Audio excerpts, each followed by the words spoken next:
Zandary telo amby roapolo mianadahy nahazo fiofanana mahakasika ny teknikana banky, ny fampitsiam-bola sy ny famatsiam-bola ho ana asa fampiororona.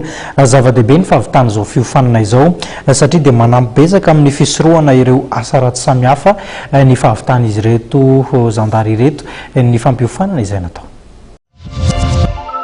Famotsim-bola sy famatsiam-bola asa fampiororona tranga tena misy eto Madagasikara zany ary tsy mitsaha mitombo noho ny fandrosoana izao tontolo izao araka ny nambarany jeneraly Zandria Narimanana Mosesy talehan'ny sampandraraha-pitsarana eo anivon'ny Zandarmaria Pirenena.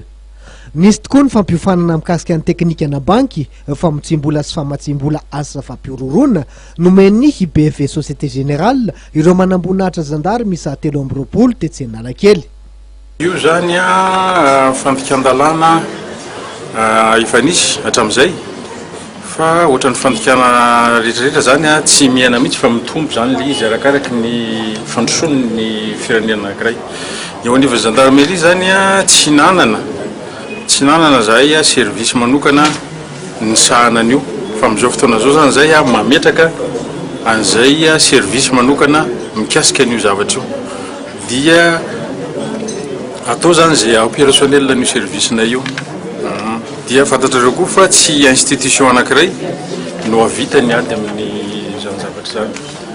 Raha jerereo zany samy finina resaka renseignement financier no tena andraikitra lehibe raisiny fa rehefa hiditra amin'ny fanadiadiana dia tsy maintsy ny officier de police judiciaire ihany no anao an'ilay fanadiadiana.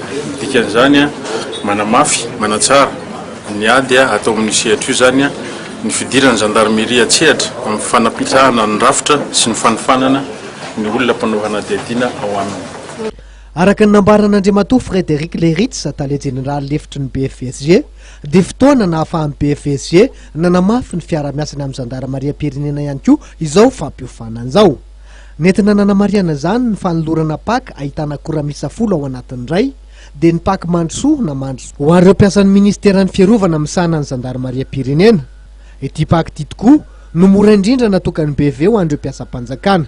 Amin'izao fiainana mariany olana ara-toe-karenina tsy apozina zao ihany koa dia manolotra vahaolana findramam-bola ny banky BFSG izay mivaly ao anatin'ny 7 amby 7 ora raha ela indrindra.